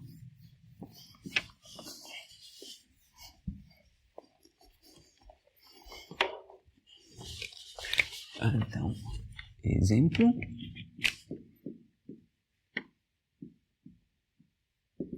Então, resolva o seguinte PDI. 3 pontos.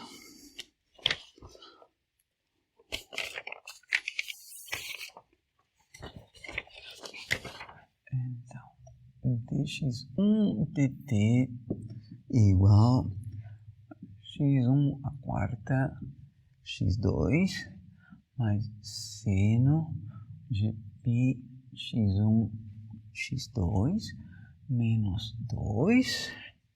Essa é a primeira equação. A segunda equação, dx2 dt igual. Aqui tem um primeiro termo que no denominador tem x1 ao quadrado, x2 ao quadrado mais 1.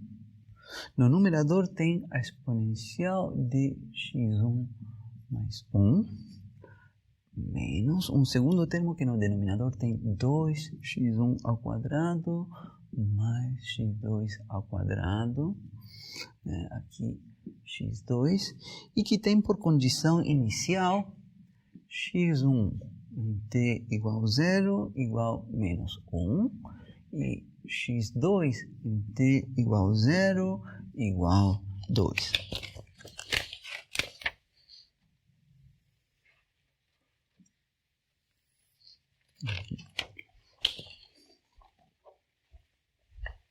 Já podemos apagar aqui.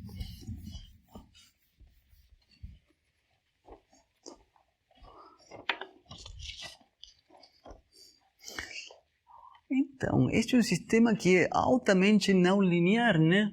Tem essa exponencial de x1, tem esse produto de x1, x2 com x1 à quarta, tem este seno envolvendo no argumento o produto de x1, x2, etc. Né? Então, é um sistema de EDOs claramente não linear. Né? E é um sistema de EDOs acompanhado de uma condição inicial, é um PVI, problema de valor inicial, e aqui está se pedindo resolver esse problema. Então, tem algum truque por trás disso, né? Porque a situação geral é que a gente não vai ser capaz de fazer isso, né? Então, solução.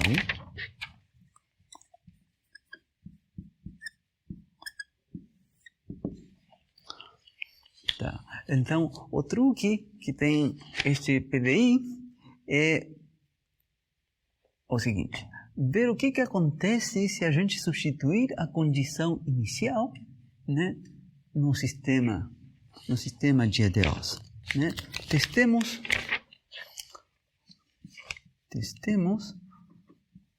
substituindo. Então, claro, isso que está aqui seria a nossa função f1 maiúsculo de x1, x2. E esta outra aqui seria a nossa função f2 maiúsculo de x1, x2. Então, testemos substituindo no sistema, substituindo x1, x2 igual ao que a gente tem aqui na condição inicial, menos 1 e 2. Então, testemos examinando o que acontece com esta função f1 maiúsculo e f2 maiúsculo quando a gente avalia elas exatamente no ponto da condição inicial, né? Então, vejamos. A função f1 avaliada em x1 igual a menos 1, x2 igual a 2. Vamos substituindo. Então, aqui seria menos 1 à quarta, vezes x2, que vale 2, mais seno de π vezes x1, que vale menos 1, vezes x2, que vale 2. Tudo isso menos 2. Então, esse termo que está aqui, seno de π vezes menos 1 vezes 2, é seno de menos 2π. Né? Seno de menos 2π, isso vale 0. Vale 0. Bom, e este primeiro termo é 2 vezes menos 1 à quarta, que vale mais 1. Esse termo vale 2. E temos aqui 0 e este outro termo menos 2. Então, 2 menos 2, isso aqui dá 0. Então, significa que a função f1, né, que está na primeira das equações do sistema, vale 0 quando avaliada no ponto da condição inicial. Então, confiramos que também vai acontecer que a segunda função f2, quando avaliada, né, no ponto da condição inicial, confiramos que também vai zerar.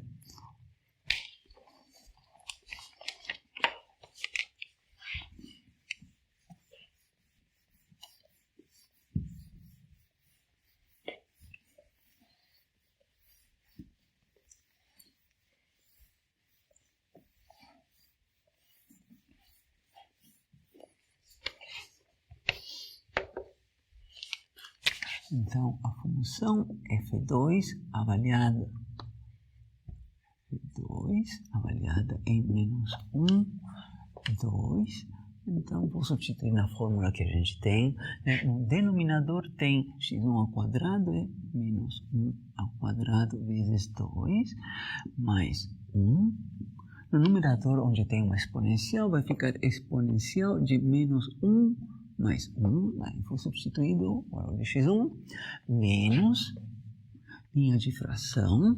No denominador tem 2 vezes x1 ao quadrado, 2 vezes menos 1 ao quadrado, mais x2 ao quadrado, mais 2 ao quadrado, né? E aqui no numerador tem x2 vezes 2. Então, não se vê diretamente, né? Desenvolvamos, mas vejamos que isso aqui efetivamente vai dar 0. Então, no numerador do primeiro termo vai ficar exponencial de 0, que é 1. E no denominador vai ficar 2 vezes mais 1. E se acrescentarmos mais 1, isso vai dar 3. Esse é o primeiro termo. Depois, no segundo caso, no numerador temos 2. No denominador, aqui temos 2 vezes menos 1 ao quadrado, isso é 2. E mais 2 ao quadrado é 4 mais 2. Esse denominador dá 6. Então, o segundo termo é 2 sextos. Né? 2 sextos é 1 terço. Então, efetivamente, ela também zera. Né? Então, essa é uma observação extremamente importante que vai aparecer na nossa análise, né? Mas aqui estou colocando isso de antemão neste exemplo. Então, qual é a nossa proposta para a solução do PVI? Nossa proposta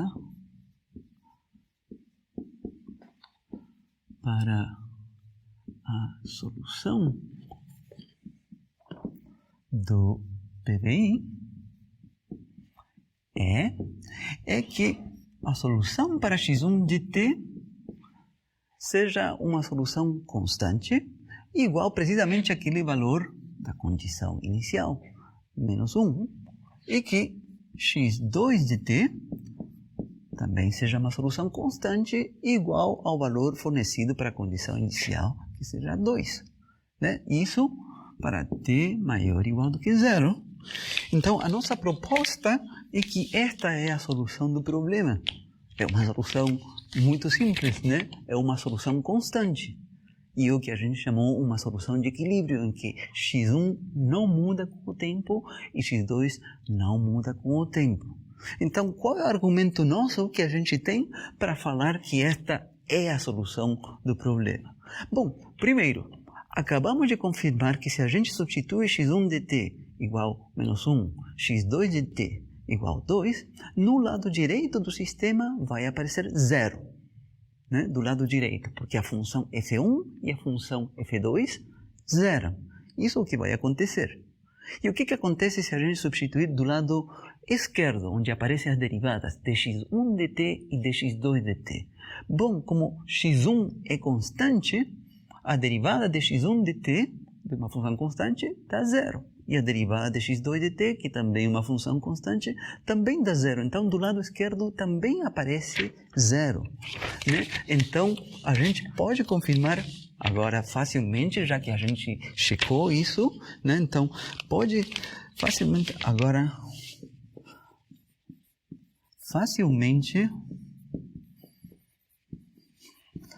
podemos confirmar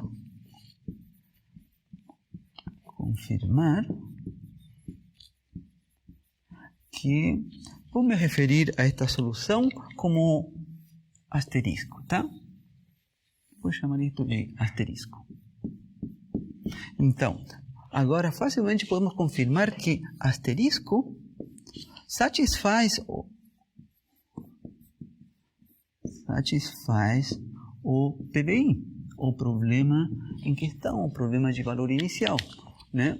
Eu já argumentei aqui porque que ela satisfaz o sistema, né? Porque zera ao lado direito e zera ao lado esquerdo. E além disso, que também satisfaz a condição inicial, porque ela foi escolhida coincidindo com a solução inicial. Então, isto é uma solução do PBI em questão. Né? Então, agora facilmente podemos confirmar que satisfaz o PBI. E agora, graças ao teorema de unicidade, esse PBI possui uma única solução. E se a gente achou uma, essa é a solução e não tem outra. Então, argumentemos isso e isso encerra a resolução do problema.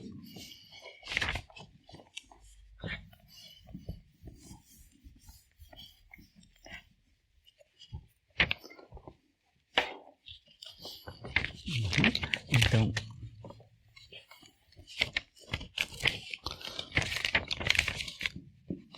pelo teorema de unicidade, que a gente enunciou, né? O que a gente teria que confirmar? Que estas funções f1 e f2 satisfazem os requisitos do teorema. Quais são os requisitos? Que elas sejam contínuas na região onde está sendo resolvido o problema e que as derivadas delas, as primeiras derivadas, também sejam contínuas. Então, isso pode ser facilmente confirmado. Então, o teorema é válido. Então, pelo teorema de unicidade, a solução encontrada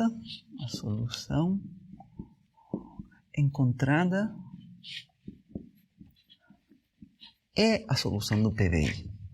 É a solução do PBI.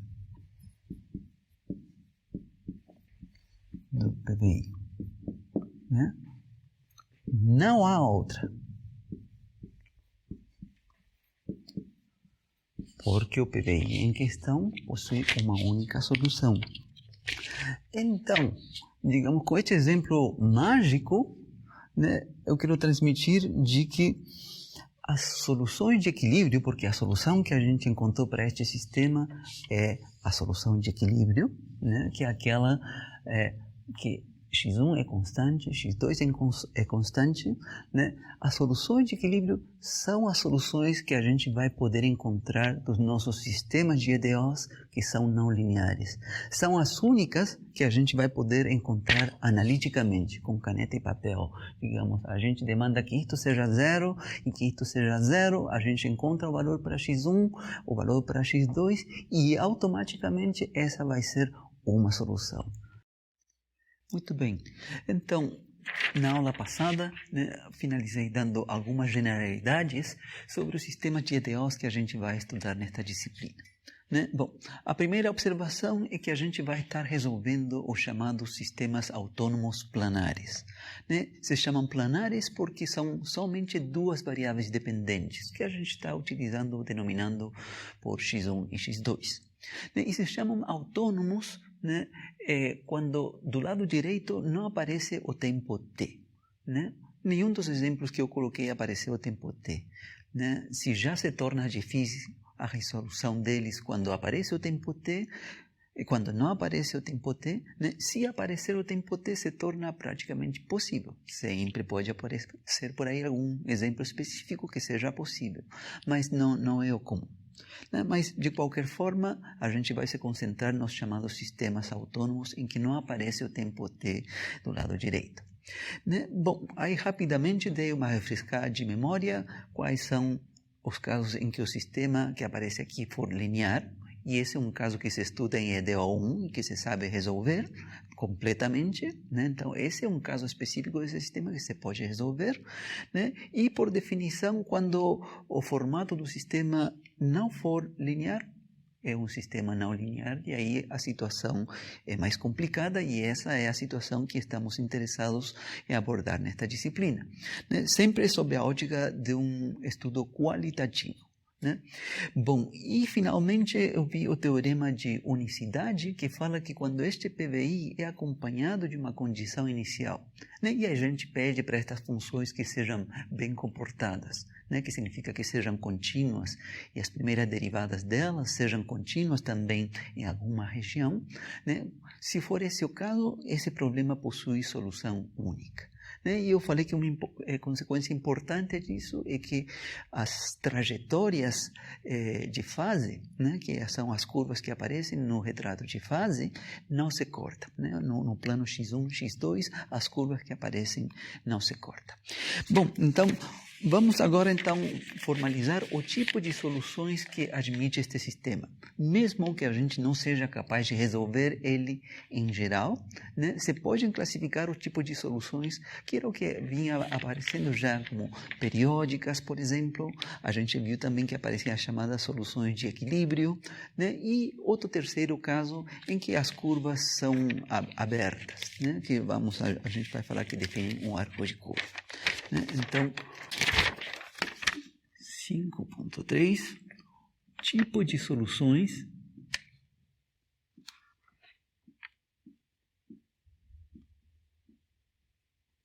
dos sistemas autônomos.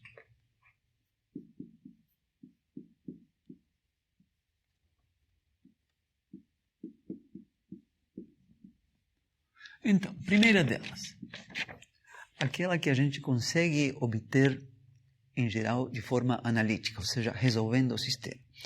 Solução constante.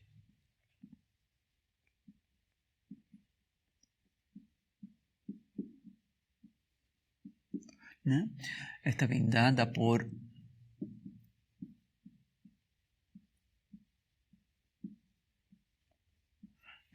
x1 de t igual a alguma constante que eu vou chamar de x1p e x2 de t igual por alguma outra constante que eu vou chamar x2p. Né? Tipicamente a gente está resolvendo o sistema de t a partir de t igual a 0 em diante. Né? Então, estas soluções são chamadas de soluções de equilíbrio, né? Porque x1 e x2 não mudam no tempo.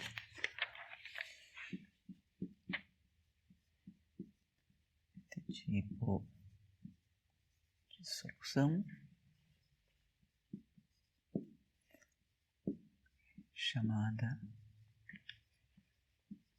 de solução de equilíbrio. Né? Por aquele motivo, x1 não muda no tempo, x2 não muda no tempo. Então, é uma situação de um ponto de equilíbrio. Tá? Agora, o valor específico, x1p, x2p, não é qualquer um. Né? É um valor que tem que ter a graça que faça com que zerem essas funções f1 e f2. Por quê? Porque se a gente substituir, né, x1 por uma constante, x1p, x2 por outra constante, x2p, do lado esquerdo essas derivadas vão dar zero e vai acontecer que a função f1 avaliada em x1p, x2p vai ter que zerar. Analogamente, a função f2 avaliada em x1p, x2p vai ter que zerar. Né? Então, x1p, x2p, esse ponto, deve ser tal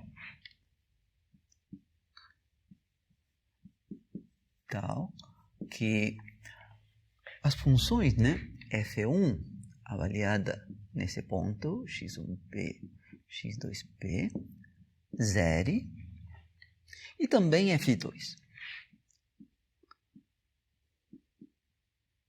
E x2p igual a zero. Né? Então, coloquemos número aqui. 1, 2.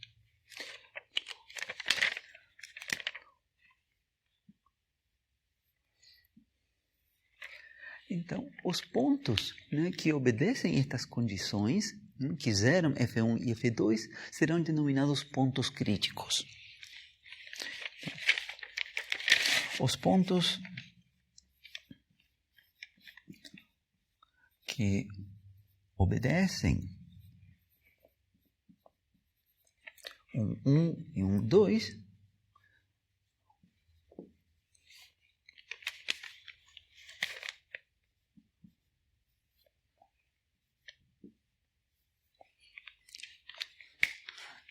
serão denominados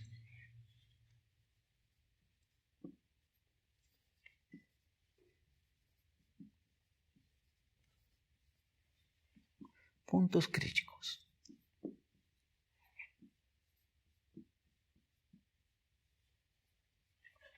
Né? Então, bom, os pontos críticos correspondem às soluções de equilíbrio que o sistema admite. Né? Então, se a gente quer encontrar todas as soluções de equilíbrio que este sistema aqui admite, a gente tem que resolver essas equações. F1 igual a 0, F2 igual a 0. Né? Então, essas são as soluções que tipicamente a gente consegue encontrar com caneta e papel. Agora, poderia acontecer, claro, que essas funções F1 e F2 sejam complicadas demais e nem sequer com caneta e papel a gente possa determinar elas. Bom, aí haveria que apelar para um método numérico. Né? Bom, mas em geral a gente vai poder fazer isso e essas são soluções do sistema não linear, né? Essas soluções de equilíbrio. Né? Então, em geral, essas vão ser as soluções que a gente consegue encontrar analiticamente. Tá. Segundo tipo de soluções que pode acontecer nesse sistema. É aquele que define um arco de curva.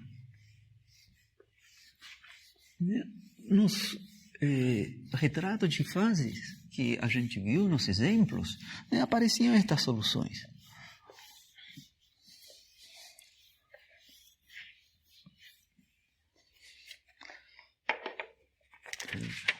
Segundo tipo de soluções. Então, são de soluções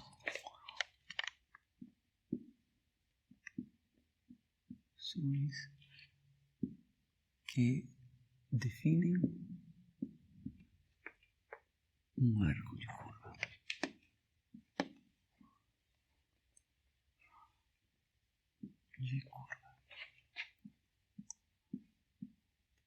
Uhum.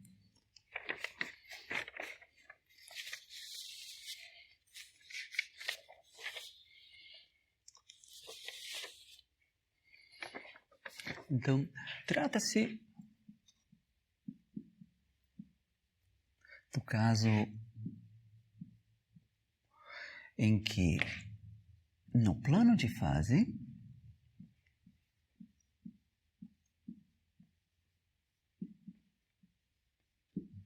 no plano x1, x2, né, a curva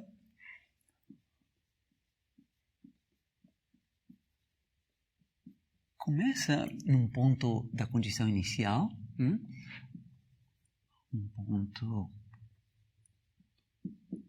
ponto da condição inicial, por exemplo, seja ele x10, x20, por exemplo, né, quando t igual a 0, nesse ponto, e nunca mais retorna nesse ponto.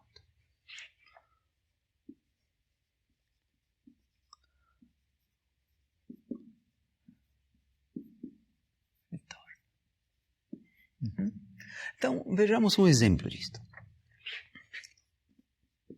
Já apareceram estas curvas, né, em retratos de fase que a gente viu, né? Aqui vou ver um exemplo que a gente não tenha considerado anteriormente, né?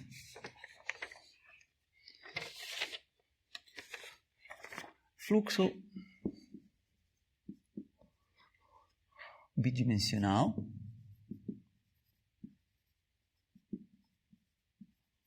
de um fluido ideal.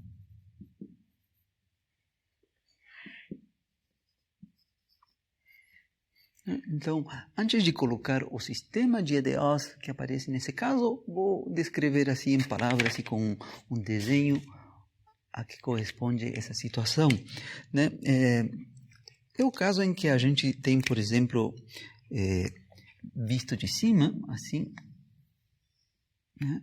Isto está acontecendo só em duas dimensões, ou seja, o fluido está circulando aqui no quadro, por exemplo, né? Então, e o fluido, por exemplo, vem aqui de menos infinito, da esquerda, né? Vai avançando à frente do fluido e vai para a direita, tá? E está em regime permanente, mas esse fluido encontra um obstáculo aqui circular. A gente poderia pensar que tem um cilindro aqui atravessando, né, o quadro, né, e o fluido vem aqui da esquerda, em menos infinito, se encontra com esse obstáculo circular e vai para mais infinito para a direita, né? Então, o que se vê nesse caso, se a gente colocar aqui,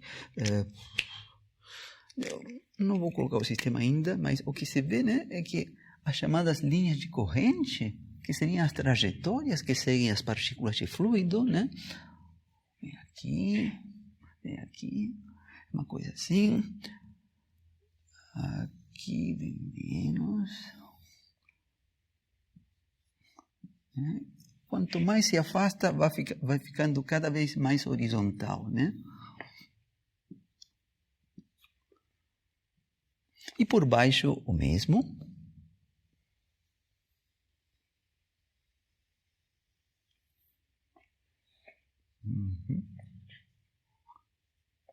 Aqui vem outras. Essas são as linhas de corrente, né? Então, se este fluido for ideal, significa que não possui viscosidade, não é viscoso, etc., né? For em duas dimensões, né? A ferramenta da mecânica dos fluidos fornece uma equação para o campo de velocidade deste fluido. E a equação é a que eu vou escrever na continuação.